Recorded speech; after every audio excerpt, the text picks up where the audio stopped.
Hey, everybody. Welcome to the show.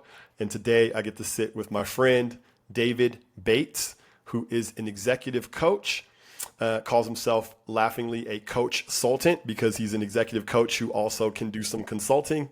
And he is the founder of a company called Paravel, which is his coaching consulting company. David, welcome to the show. Thanks for having me.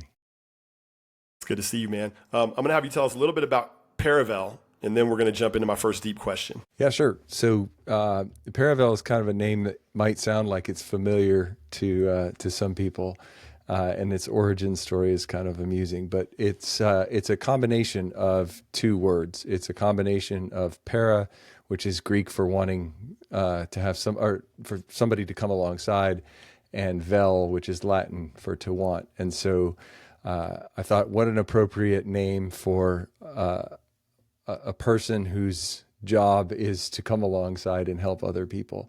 It sounds familiar because there's a castle in C.S. Lewis's Chronicles of Narnia called Cair Paravel. It's spelled differently, but it has the Yeah, same sort of semiotics. It sounds like something you already. there it is. Okay, that's why it sounds familiar. I wouldn't have placed it, but yeah, that's what it is. Okay, so Paravel, and so you're walking alongside people. We're going to get a little bit more into the calling and the mission that goes with that. The first thing you asked me when I asked you off camera, what's one thing you would want people to know about you? You said you'd want them to know that your purpose in life is to help others be successful, and to walk with them with feet on the ground. Some variation of that is what you said. And so I'd love to hear a little bit more about that, about how you came to that realization that was what you're here to do. Yeah. I think I had always thought that I would go off and do some service kind of role, some sort of service job. I remember when I was a kid, I wanted to be a police officer, and not because I wanted a badge or anything like that, but because the first person that always showed up on scene when somebody needed help was the police officer, and they always seemed to know what needed to be done. They had all the resources and that kind of stuff. My mom, I remember as a kid when I first started to drive, my mom reminded me, she said, you don't have to stop and help everybody on the road. But I've just sort of always oriented around, the way God made me to help other people. I was privileged to start a job at IBM, and then eventually got into a group that rolled out and became a venture funded enterprise. And while I was there, I was trained to be a coach. And it was a time in the technical space on the East Coast when being a coach wasn't really highly regarded. Being a coach meant something different then than it does now, because it's become such a crowded market with all kinds of different definitions. But back then, it wasn't necessarily really well regarded. But when I finished my job at that company, it was a company called Home Director, the lady who trained me to be a coach said, Dave, God put you on the planet to be a coach. And I said, thank you very much. And I went off and I did operational jobs for the next 20 years. And, uh, and all the while I coached people. I coached my direct reports. I coached, integrated coaching into the work that I did. So it wasn't as though I didn't do any coaching, but I was a manager, and managing and coaching have two different objectives, and they kind of are at counter purposes to each other. And so fast forwarded 20 plus years, and I had the opportunity to leave an executive role in a small firm and start yet another company. And that's when I decided I was going to lean into being a coach and helping people as a true consultant, not a consultant that comes in and tells everybody what to do, but says, what are you trying to accomplish, and what are the ways that we could get there? And so this combination of coaching and consulting kind of blended together, and that's how I came to do that work through Paravel. Let's define terms a little bit. So let's contrast coaching and management. How would you say that they're different? Yeah, so a manager's job is to successfully get an organization to a specific goal.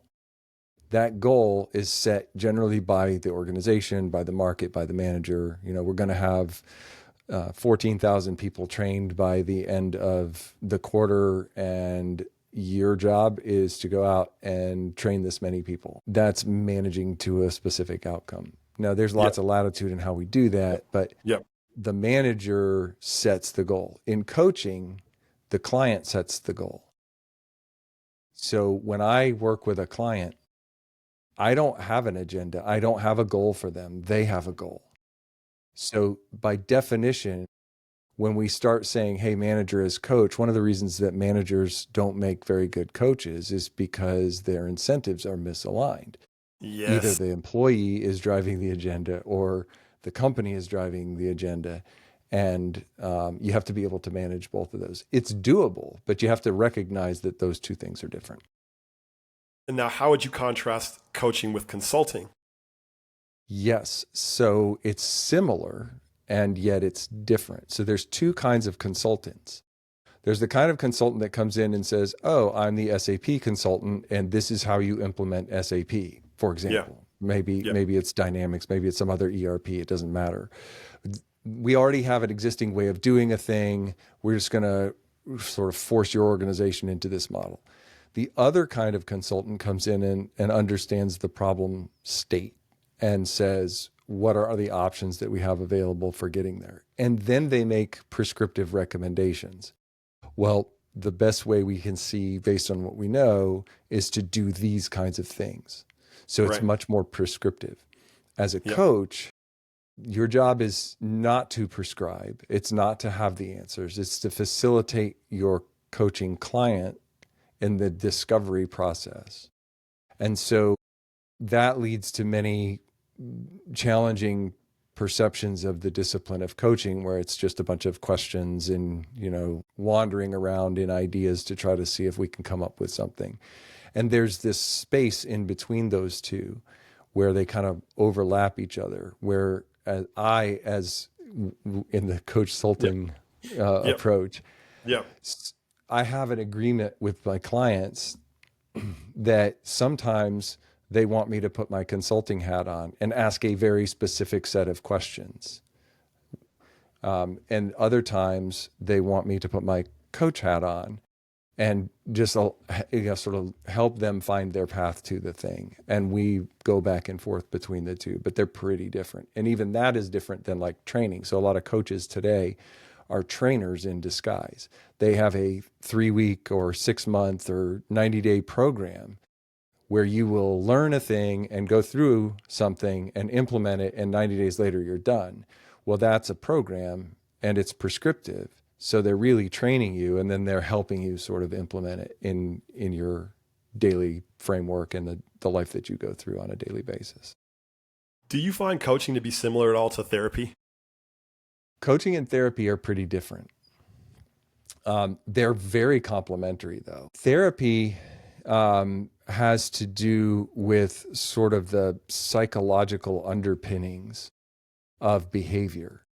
And while we kind of come close to that, there is a very clear line. And it's very common for me to say to a client, we're kind of getting close to the place where it's probably more about talking to a qualified mental health counselor if we're getting into this, where it's kind of like, I don't know how to let go of my intrusive thoughts. Okay, well, what have you tried? Those kinds of things. But when it gets to a place where we're talking about potentially cognitive behavioral therapy or stuff, that's well outside of a coach's purview, unless they're a licensed, clinician. Yeah. So what does coaching have in common with therapy? Coaching has in common with therapy that we're going on a exploratory process with somebody to understanding, gaining more clarity through this sort of inductive or question-based approach. Tell me about what it looks like when this happens. Tell me about what happens for you. What are you thinking? How's your mindset guiding you? How does that mindset manifest itself in behavior? And when we talk about in the context of executive leadership, we're asking questions like, when you present to your team in this way, how do they respond? They don't respond well. Okay, what does it mean to not respond well? What does that look like in practical terms in the words they say and the behaviors that they choose. And what would happen if you adjusted Mm. your leadership posture, your leadership behaviors to get a different result? Have you tried it? Has it worked? If it hasn't worked, what could you try differently, and how? So we go on this process of just trying things and then reporting back to see how they went. Yeah.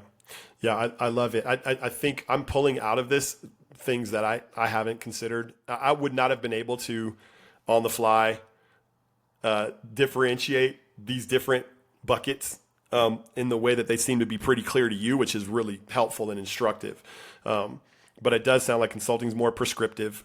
It's more that I've have through experience and through training, I have the answers to some questions or some problems, and I have a structure and a framework that if you adopt my structure and framework, then we might be able to help you get through something. Yeah, and I find that consulting in the style that I have grown up, I spent 10 or 12 years as a principal consultant in a human performance improvement company.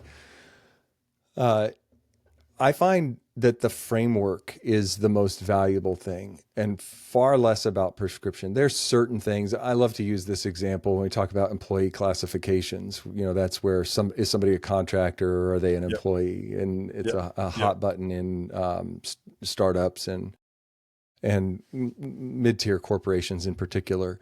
There are some places where we have knowledge and expertise that allow us to be prescriptive. But even within that prescription, we're saying, what are you trying to accomplish? Because there are actually lots of different ways to classify an employee. And so if I don't know what someone is trying to accomplish, then I'm liable to give them a prescription that isn't fit for the purpose that they have. So we start with a whole lot of questions, and together we use that framework to try to vector into what they think is going to work. This is one of the reasons why so many change management programs fail.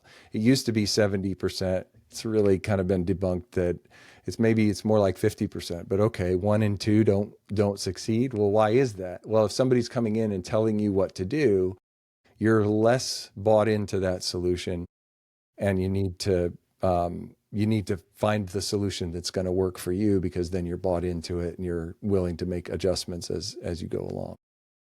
Oh, it's so good, man. There's a lot I could do to hang out here, but I think I'm going to move us on. I'm very curious, actually. I want to keep plumbing the depths of this, but that's selfish. So I'm gonna. There's always other times. Yeah, for sure. So can you tell us a defining moment in your life, in terms of coming? You've told us a little bit about the person in your life, the mentor in your life who told you, "Hey, God put you on earth to be a coach," right? And that was a moment. You didn't listen all the way, is what you said. You said thanks, and I'm going to go this way. But were there any other moments, significant moments in helping you come to this realization of your identity? Yeah, I think there's plenty of moments in my life, but the more sort of recent one as one, and I talk about it in the book I'm working on.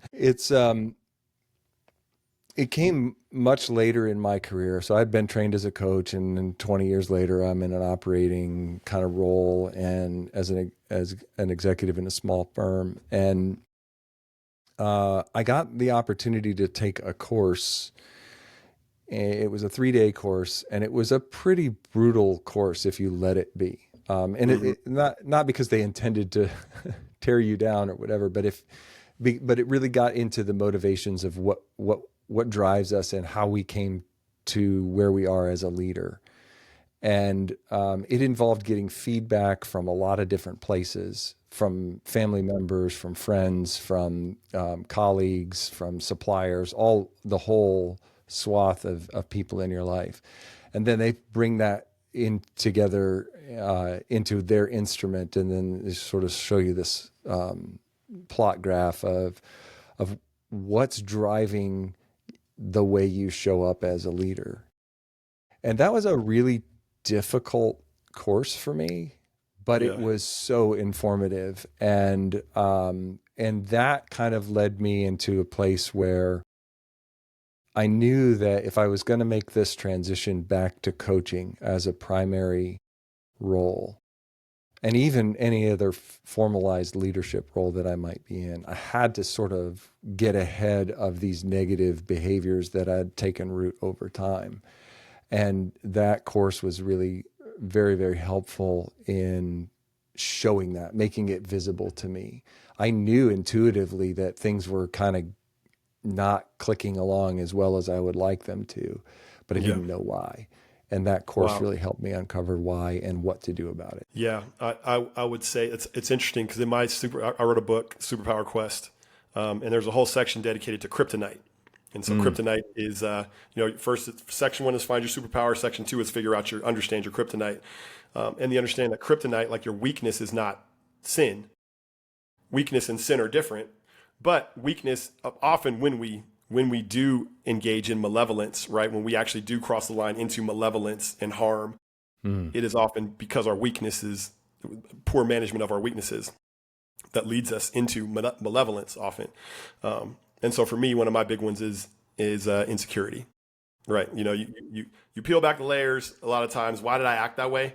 And the Oh root yeah. is insecurity. And I share that because I'm going to ask you kind of what you discovered, in terms of weakness or kind of what you described as the negative patterns, and ask if you would be willing to share that. Yeah, it's similar to your kryptonite. I mean, I think there's only so many kinds of kryptonite, but Yeah.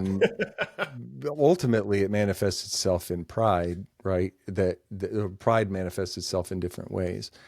Um, I have a I have a generalized fear of being wrong. I don't want to be wrong, and I don't want to be right because I want to tell everybody that I was right. I just don't want the inconvenience to everybody else because I made a mistake. And so that leads me down this path of extreme conscientiousness, extreme responsibility, Mm, which can cause me to grab a hold of things rather than letting them go. And there's a balance between, you need to have enough process that things move smoothly, but not so much process that you sort of strangle the organism that is the team, right? yeah. Yeah. And so for me, that the more something goes wrong or the more someone points something out, the more tightly I want to try to control it. That's just how my natural orientation is. That's how I was created, like to bring order out of chaos, if you will. Yes. And so that goes wrong, and I need to be able to notice when it's going wrong so that I Yeah. can make adjustments. And some of the feedback I got in that course was that it manifested itself to other people as though I was a leader who didn't care, which is it's anathema to me to be considered a leader that doesn't care, You're right? showing So up to some people the opposite of what's in your heart, right? That's exactly the opposite of what I intended. Yeah. Oh man, goodness sakes, that must be an incredible process to be able to yield insight It into that. it was a pretty awful experience, I gotta Yeah. say. And it was the best, right? Like I talk about these guys on LinkedIn all the time. I'm tagging them and talking about this sort of transformation capability that's happening. But it's not for the faint of heart. No, it can be hard to see those things, and then but then at the same time, man, that's even a biblical principle because it says the wise man is it will praise somebody for criticism, right? The wise man will receive it. The wise man wants it. Um, I think there's a level of maturity, man, and I can just call it out that I see in you, in your relationship with your weakness, and even being willing to share that with us, um, which I deeply appreciate because I think humility. I think that is a form of humility, to be able to do that. It's a process, man. It's a process. It is definitely a process, man. um, so then let's get into your superpower and your calling, because we kind of talked about your kryptonite before your superpower. um, but what makes you good at walking alongside people, and helping them to be successful, which is, I think, some of your calling. I think there's a couple of factors that make that work. One is I've always been told that I kind of get to the end quickly. And I did an assessment years ago, actually back when I was learning the discipline of coaching. And the assessment kind of came out saying, hey, there's people who kind of think in strategic ways. And I tend to be very strategic. My wife laughs and she says, every time we have a conversation with you, we say something to you, and then you say, well, there's two things or maybe three things. And then you come out with this bulleted list of reasons almost instantly. But it's just this sort of fast synthesis of facts. And it's not that I synthesize them quickly and I'm wrong most of the time. This sounds pretty arrogant, especially following a conversation about humility, but there's this particular superpower being able to look at a pile of Legos, kind of like if you've seen the Lego movie and the master builders are like, and they know what the pieces are, right? There's an element of that, but then in sort of conjunction with that is that I have this very highly developed desire to teach and to help. Let me explain why I see what I see so that you can see it and that together we can get there faster if you see it the same way. Now, I might not be seeing it correctly. So I want to share with you how I'm seeing it so you can tell me where I'm not seeing it correctly. And then together we can come up with the third way. And that combination of being able to synthesize quickly where things are going to end up and get down sort of in the weeds with you, roll up the sleeves and wrestle the gator to the ground, that's kind of the combination that seems to make things work. That makes sense because you can see the gator. You can actually see what you're wrestling. Right? Which is or step I one can see I'm not a huge fan of alligators, so it's kind of funny that this would come up in this discussion. But I can look at the terrain that you've described and say, there's gators here. There's one right here. Let's jump on it together. Yeah. Let's go get them. Because it's bigger than either one of us are going to be able to solve, but maybe together we can kind of wrestle it. So little Steve Irwin coming in here apparently. Yeah. Oh man, that brings back good memories. I used to love watching Steve Irwin. Crikey. So would you call that discernment? Or would you say discernment is a neighboring gift to that? I think discernment probably is what it would reduce to. Yeah. I think discernment is one thing. I'm loath to call myself wise. I'm on a journey to being wise. I think, that's why the book that I'm working on has wisdom at its core. But for me, I define wisdom as the timely application of knowledge.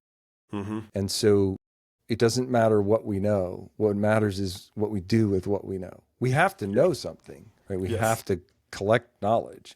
Yes. But if all we do is know things, we're no better than the encyclopedias that sit on the shelf and do nothing. And so for me, discernment is on its own a good and important thing. But if it doesn't lead to application, then I'm not sure how useful discernment is. I totally see that in you. Even in the way we had a great interaction over email where you were so gracious to ask me some good questions and give me some, quickly convert the conversation into action.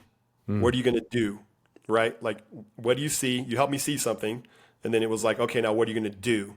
And so there is, I see a kind of a discernment to application engine, like working inside of you that I can just imagine it's so helpful to so many people. I have a bit of that in my life. So I have a coach that I meet with every 2 weeks. His name is Nate. He's got the gift of discernment. He's been walking with me for 7 or 8 years. Mm-hmm. Nate Ulrich, this is your second shout out you get from me today. Go Nate. Yeah. But, I talked to him. He asked me questions. I talked to him. In every conversation, he puts his finger on the thing. He puts his finger right on it and says, hey, this is the thing that you need to do that you're not doing. Yeah. And my view of that is I will ask somebody, what is the thing that you need to do that you're not doing? Yeah. Because a lot of times if I'm the one who's going to make that statement, I might not Yeah. be seeing it right. And Yeah. I'd rather kind of lead us to the place where we're asking that. And there are some cases Yeah. in which we have to say, I Yep. feel like what you're saying is this. Is Yep. that is that true, or is that like, are we hiding Yep. from that, or Yep. do we need to take that one on, or is it, those kind of things?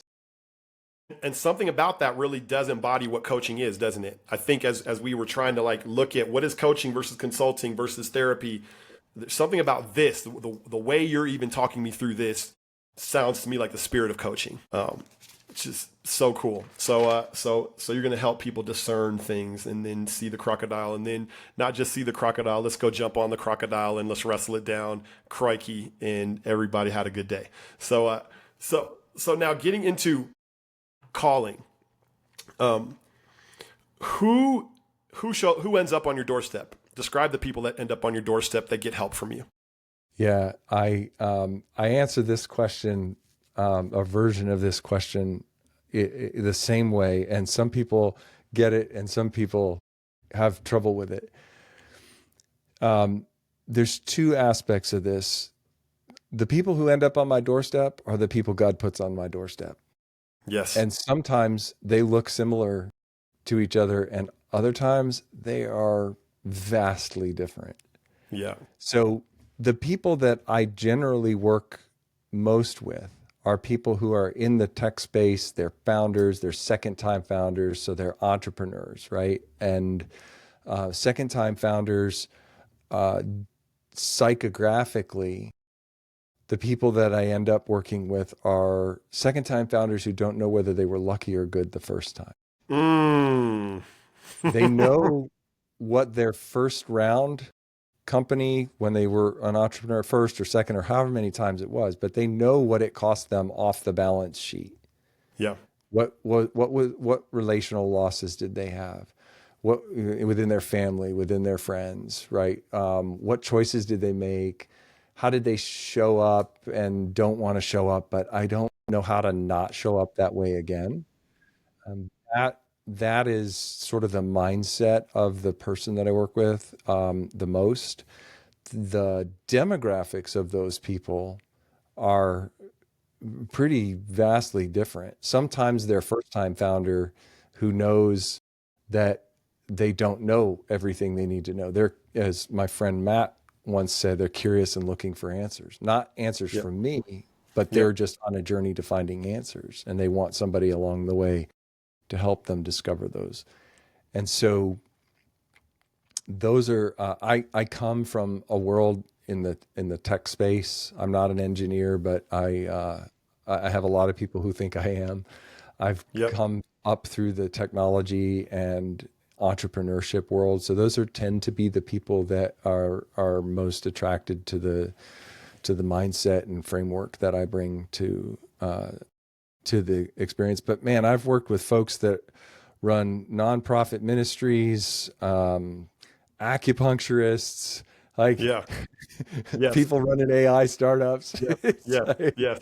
it's who Yes. God brings It's who God brings you. to Yep. my life.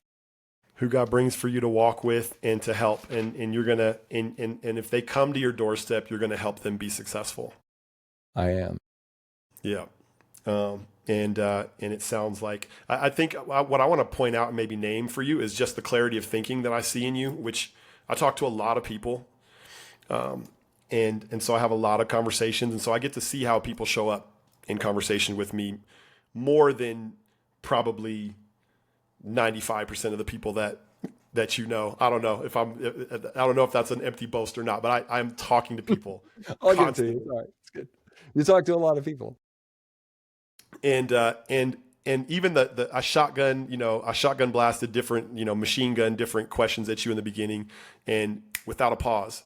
You have an orderly mind, clear articulation, clarity. Clarity just seems to be one of the gifts that God has given you.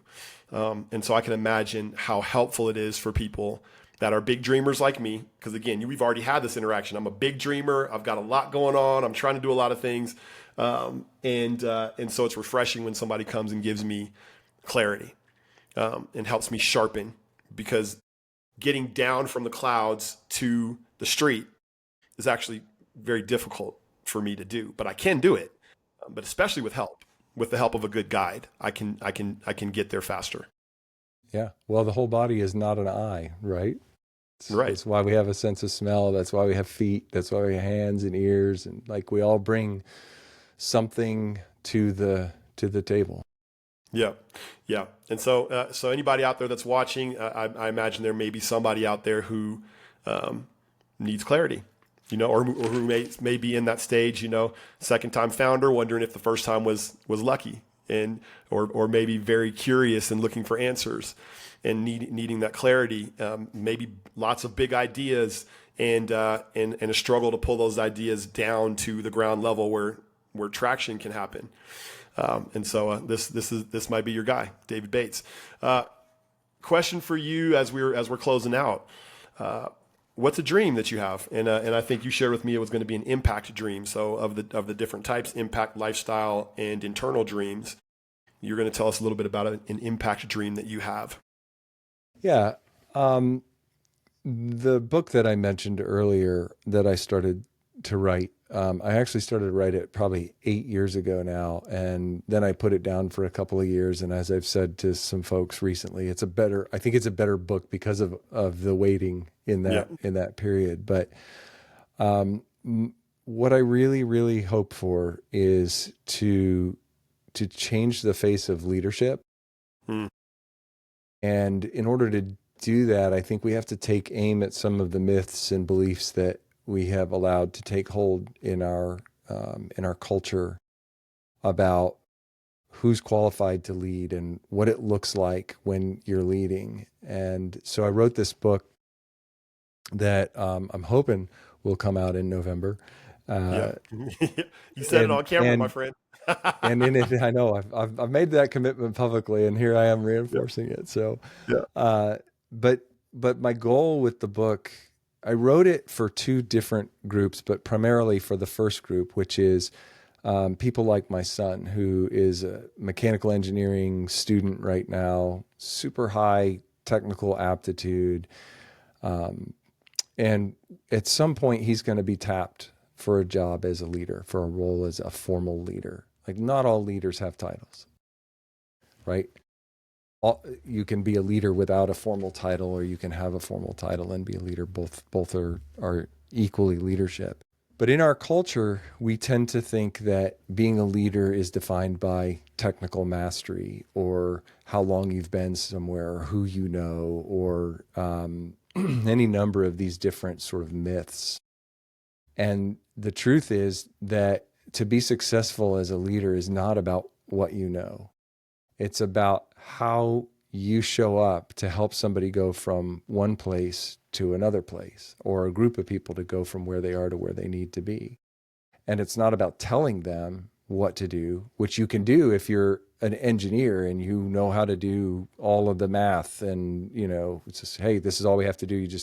That's just hiring smart people and telling them what to do. And so my goal was to ask this question: how can I give Benjamin a head start as a leader, Mm. to avoid some of those things, some of the mistakes that I made, some of the mistakes that I see people making? And so I wrote this book, which is a series of stories from my life that have a kernel of knowledge Mm-hmm. embedded within them, that when you look at how to apply them, become wisdom in your leadership. And so the book is called Engineering Wisdom. Mm-hmm. Engineering, we know what engineering is, and wisdom, we know what wisdom is, but we don't really think about engineering and wisdom together. It's not an engineering book. It's a book about leadership. It's a practical guide to building leadership that lasts. Oh, so And we're good. using engineering as sort of this foil, right?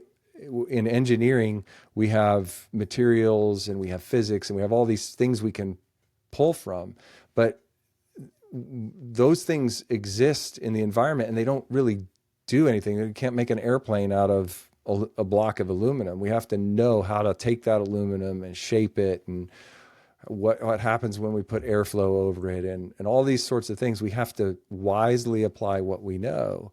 And we can do that same thing with our leadership. We can apply knowledge in specific, timely ways for the kind of results that we want to have. And so the book is really just a way to encourage people to think about the knowledge that's around them and how to synthesize that into wisdom. And so I've given a couple of examples, and yeah, along the way I'm teaching about the importance of hearing and listening and taking action and those kinds of things. So my goal is that book gets out there, it finds its place to the right people, and we have a whole generation of leaders who understand what it means to lead and not just to have a leadership. That is powerful. And I think even the most powerful part of your description to me was the idea that you're writing this for your son.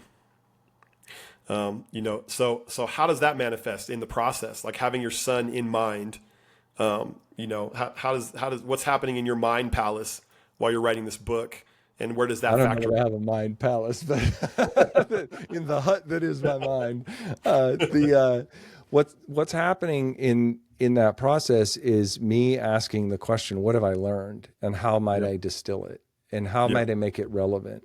It turns out in the process of writing it for my son in his future sort of role, I also discovered that it has everything to do with my own management rebooting. Yeah. And so there's this secondary group of people who have been in management before. Yep. I was seated on a jury earlier this year in which some of the qualification questions that they were asking to put people on the jury was, have you ever been in management before? And then the follow-up question was, did you like it, or do you like it? And every single person except me that I heard answer said no, they hated it. Wow. And I thought, well, no wonder the state of workplace engagement is what it is according to Gallup.